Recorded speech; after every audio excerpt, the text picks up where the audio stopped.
How's it going, everybody? My name is Lucky Buns. In today's video, I'm going to be going over everything you need to know for Pokemon Go Fest 2024 Global Edition. With that being said, let's jump straight into it. So if it wasn't clear already, this is going to be a Go Fest breakdown video, and I'll have a separate tips and tricks video posted in a few days.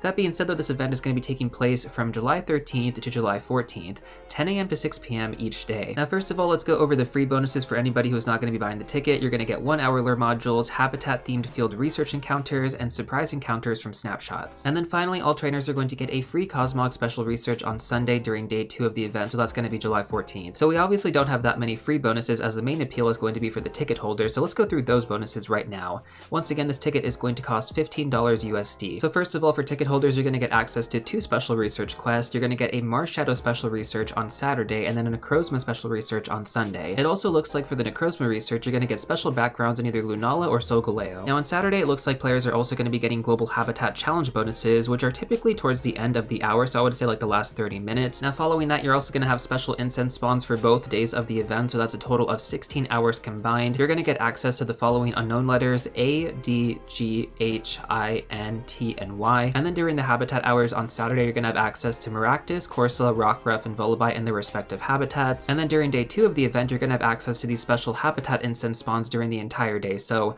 it's pretty cool that on day 2 that they're not actually restricted. Next up, let's go over the boosted shiny rate, which is arguably without a doubt one of the biggest benefits to actually getting this event ticket. If you're planning on playing both days, this is easily, guys, like one of the best bonuses you can get. There are going to be so many various spawns throughout all of the habitats, and honestly, like, this is what really pushes the experience to the next level. Once again, the boosted shiny rate is going to be 1 out of 64 on average. I'm pretty sure this is consistent for most Pokemon spawns during both days, so yeah, pretty damn good. And I believe for raid battles, we don't actually have a boosted shiny rate. We may have a boosted shiny rate, so if it is boosted, it's going to be 1 out of 10, but otherwise, the standard shiny rate for a legendary Pokemon, or Ultra Beast in this case, is going to be 1 out of 20. Regardless of whether you get the shiny or not, I still strongly recommend raiding as many Necrozma raids as possible for those fusion forms. Now speaking of raids though, you're also going to get 9 free raid passes every single day, so that's going to be a total of 18 free raid passes. But again, these are the orange raid passes, so if you don't use them, you will lose them. In terms of the Pokemon I would be focused on day 1 you're going to have access to all of the Ultra Beast Pokemon, and then on day 2 you're going to have access to the Necrozma fusion. So raid as hard as you can on day 2, and on day 1 I would just use as many free passes as you have, and if you want to raid extra, you totally can, but if you don't have that many green passes available, I would save those for day 2 of the event to go really hard. Now we're also going to have 6 special trades each day on both Saturday and Sunday, so this is going to be 12 special trades in total across both days. So they listed this as the main bonus, but we also have 2 special trades every day in Pokemon Go right now thanks to the seasonal bonus, so I don't know if that technically means that we get 7 special trades. I'm going to go off this and just say that we get 6 special trades as of right now, because this is what Niantic has listed, so I'm assuming that they kind of factored that in. Now on top of that, you're also going to be getting special 7-kilometer eggs. You guys can get these from opening gifts from your friends, and it is a quite tedious process to kind of clear your egg space before an event like this, but thankfully, Niantic actually added a last-minute bonus where during the Inbound from Ultra Space event, you can actually get these special 7-kilometer eggs if you purchased your ticket already. You're going to have from July 8th all the way until July 14th to take advantage of these special 7-kilometer eggs, which are, according to Niantic, shiny boosted. So with that being said, I would definitely go into this event with managed expectations. Like, while the shiny rate is claimed to be boosted, history has shown that these odds are not always that accurate. And again, we don't know the actual boosted shiny rate that Niantic is claiming, so we really can't pinpoint how much boosted it actually is. Now on top of that, you're also going to get 1/2 incubator distance on any eggs placed between now up until the end of the event for Pokemon Go Fest, so between the 8th and the 14th, and you're also going to be able to open up to 40 gifts per day, which is really, really good. Now in terms of the egg pool, you're going to have access to the following Pokemon. For the 1-star rarity, you're going to have access to Ducklet, Emolga, Crabrawler, and Jangmo-O. For the 2-star rarity, you're going to have access to Corsola, Maractus, Volibite, Rockruff, and Badoo. And then finally, for the 5-star rarity, which is pretty much almost non-existent to actually happen, you're going to have access to the Rockruff in the Sunset form, so you can evolve this into Dusk form Lycanroc, I believe. And then you're also going to have access to Larvesta, which, let's be honest here, that is probably one of the rarest Pokemon to get in Pokemon Go right now, so I would not go in expecting to get this one. So yeah, if you guys haven't actually purchased your Pokemon Go Fest ticket yet, this is going to be a great incentive to actually get it earlier rather than later leading into this event. Now we do actually have 2 more bonuses on top of that for ticket holders. You're going to get 2 times raid damage when with friends, so combined with party play, this should make beating raid bosses much easier with smaller groups. Not to mention, most of the Ultra Beasts are pretty easy to take down, but I don't know how difficult Duskmane and Dawnwing's Necrozma are going to be, so you might need more players for those 2. And then finally, for anybody who purchases their Go Fest ticket from the web store, you're going to get access to an exclusive avatar t-shirt. Now that definitely seemed like a lot, right? So the question stands, should you actually buy this ticket? Is it even worth it? Well, based on the raid passes alone, you're going to get your money's worth just off that. Now with that being said though, you will need to group up with other trainers, so make plans ahead of time to actually go to your local grind spot. If you're not really sure where that is, then check out Campfire to find local events near you. You can most likely find one for Pokemon Go Fest. Now you can also use Pokegenie for raid support as well, so let's say for example you go to, I don't know, like a Nalego raid boss and you can't actually take it down.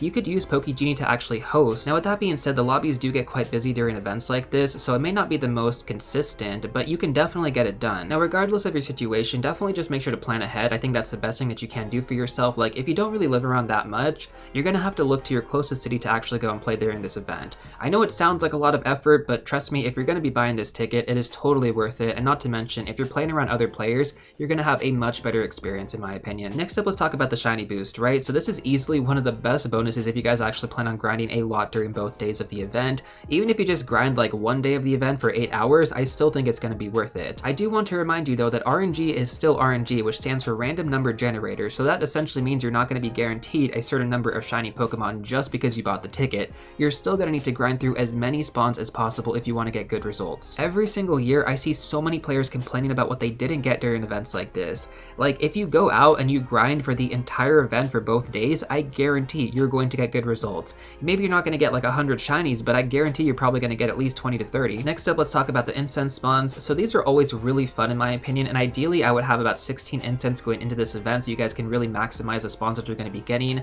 These are all going to be special spawns, so these are all going to be like the special regional spawns, the special unknown spawns. Now I do want to mention that the unknown shiny rates are not nearly as good during the global events compared to the in-person events, but last year they were actually pretty decent for me, so make sure that you click on all of them at the very least. And for those of you with auto catchers, be very careful using this during the event because it is going to pick up those incense spawns really quickly around you, and I've actually lost a good number of shinies from past events. So yeah, sometimes I do try to rationalize that the auto catcher is going to just pick up spawns that I wouldn't normally get myself. Like for example, if I'm driving from one spot to another, I'm not going to be on my phone, so anything that the auto catcher gets is pretty much a plus. But for example, if I'm like walking and I'm focused on grinding, you know, maybe having that auto catcher on spawns isn't the best idea. Next up, let's talk about the 6 special trades, right? So for some players, they're going to take advantage of every single one of these, and for some players, they're not going to use a single one of these. Now, even if you don't have any Lucky Friend trades set up for either of these days, I would strongly encourage you guys to make sure that you do your 6 special trades max. Take advantage of that bonus. Now for the ticket holders, you're also going to be getting a Necrozma special research along with Marshadow, but I'm not really focused on Marshadow too much.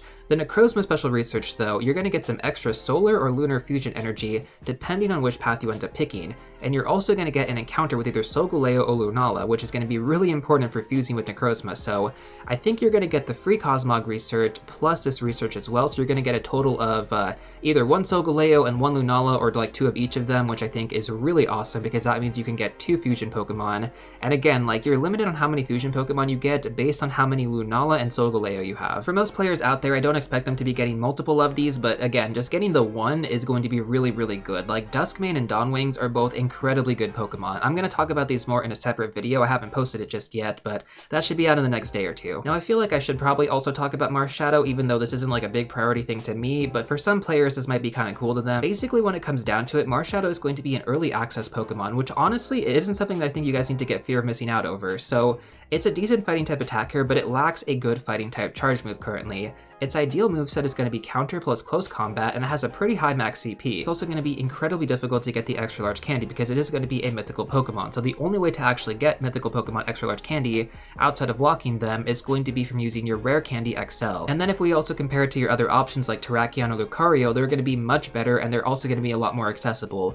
Like they're still going to be difficult to power up, but at the very least, like you can do Terrakion raids when they come into rotation. You can also try to hatch Riolu during certain events. Even though both of these Pokemon are difficult to obtain resources on, they're going to be a lot more accessible than Marshadow. So when it comes down to it, Marshadow probably isn't a big selling point to get this ticket, but again, like some of the other things I mentioned probably are. So basically when it comes down to it, I think there's one main factor I would consider when actually deciding if I wanted to purchase this ticket.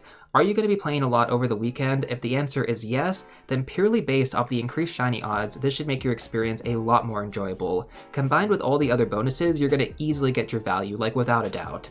Now, if you're not going to be playing that much over both days, then I would probably just skip the ticket and just focus on the spawns and raids for what they are. There is still so much to hunt without the event ticket, and even if you don't get that many shinies, you're still going to get good IVs on a lot of these Pokemon. And on top of that, you can also just buy raid passes individually and raid within your own limit. So if you don't really want to raid during day 1, that's fine. If you want to raid a few Necrozma on day 2, that's also pretty cool. And maybe you could spend $5 on raid passes or something like that, and that's good enough for you, right? At the end of the day, it's totally up to you what you guys want to do. I personally do think that the GoFest ticket and the Go Tour tickets are always the most worth it in terms of value every single year. Now, I do also want to share my personal experience playing without the event ticket and then playing with the event ticket. I think the first time we had Pokemon GoFest Global, I didn't have the event ticket, and I wish I kind of did, because all my friends around me were getting a bunch of shiny Pokemon. I was like not really getting anything throughout the day. I was catching just as many Pokemon as them, but the shiny rate, like the boost, was that much better.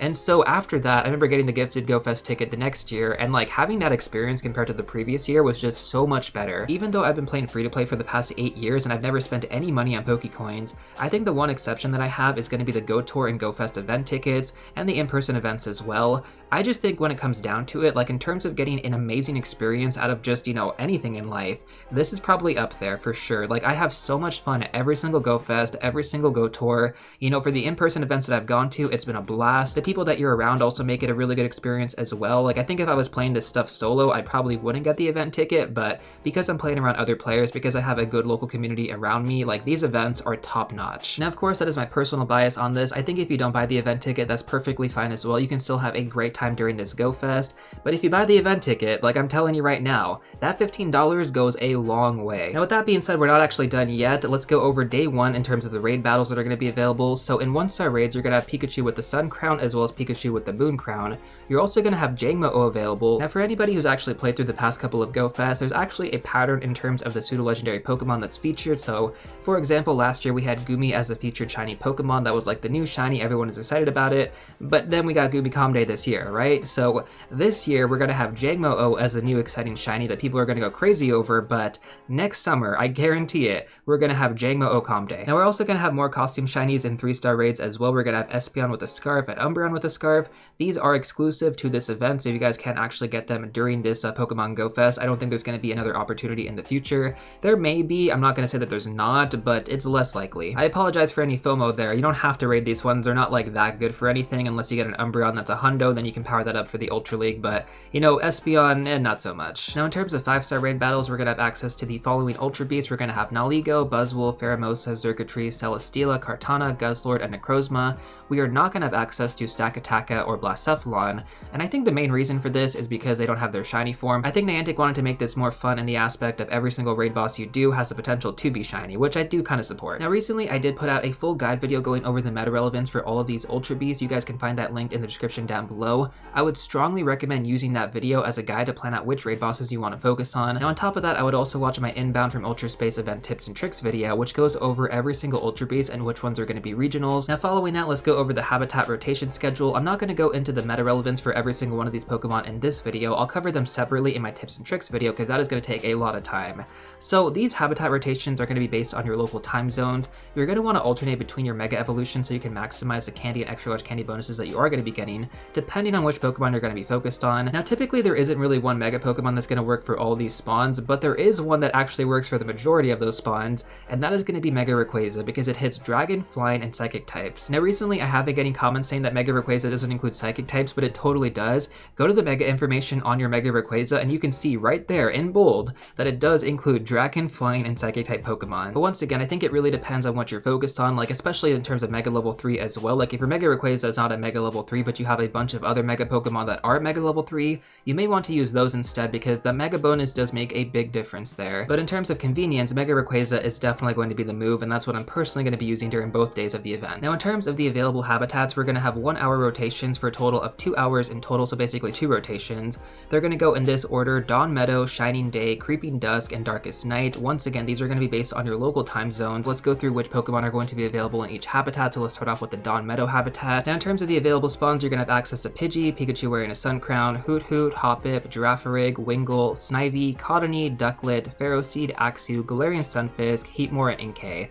along with a few other Pokemon. For the Shining Day habitat, you're going to have access to Charmander, Dratini, Sunkern, Dunsparce, Hisuian Sneasel, Roselia, Solrock, Helioptile, Tyrunt, Dedenne, Yungoos, Fomantis, and Jangmo-O, along with a few others. For the Creeping Dusk habitat, you're going to have access to Pikachu wearing a Moon Crown, Eevee, Spinarak, Volbeat, Alumice, Gibble, Venipede, Emolga, Litwick, Golett, Durand, Esper, Fantup, Grubbin, and a few others. And then finally, for the Darkest Night habitat, you're going to have access to Alolan Rattata, Gligar, Sneasel, Teddiursa, Mudkip, Carvanha, Lunatone, Dino, Binacle, Amora, Carbink, Crabrawler, and Morlul, which does actually get boosted Stardust, by the way, and there's also going to be a few other Pokemon. Now, if I'm looking at this correctly, I think the only Pokemon that can't be shiny from these habitats is going to be Carbink. Like, everything else can be shiny potentially. Now, in terms of day 2, there's going to be no rotation schedule for these habitat spawns, and the incense spawns are also going to spawn at random, so pretty much just make sure to go to as many cluster spawns as possible, have your incense running the entire time to really take advantage of the special bonuses. Now, in my opinion, I do think that this is going to be the better day to be grinding, as you have access to everything everywhere all at once. Now, between the first and the second days, I would strongly encourage you guys to also clear out your Pokemon storage for any Pokemon that you don't need.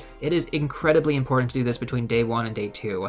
I did just recently update my storage management guide though, so I strongly recommend checking out that video if you don't have a good system in place currently. I am not even kidding, it barely takes me any time to go through and transfer Pokemon these days because of how my system actually works. Like, I've actually gotten some really good comments on that video so far, so if you haven't watched it already, I strongly recommend checking it out before this event. Now, of course, during day 2, we also have the big 5-star raids for Duskmane Necrozma and Dawnwing's Necrozma. This is going to be the only way to actually earn solar and lunar energy from these raid battles. You're going to need 1000 energy for each fusion, and typically once you fuse them together, you don't want to unfuse them. For a more in-depth analysis on these Pokemon, I'm going to put together a video going over their meta relevance along with how the fusions work and then the adventure effect bonuses as well. This video should most likely be out in the next day or 2, but one important fact that I do want to mention right now is that the IVs are going to be based on Necrozma when these are fused together. So regardless of the IVs that you end up getting on Solgaleo or Lunala, they're not going to really matter that much. The only Pokemon that matters in terms of IVs is going to be Necrozma, so this is why you want to raid this Pokemon as much as possible, and for any special trades you have lined up, for any lucky trades you have lined up, I would strongly encourage you guys to trade Necrozma, either the shiny or the regular. Try to get that hundo. Anyways, that's pretty much going to cover everything for this video. If you guys still want to check out some more content to help get you ready for Pokemon Go Fest Global, watch these 2 videos right here. But before you go, don't forget to smash that like button, subscribe, and I'll see you all real soon in the next one.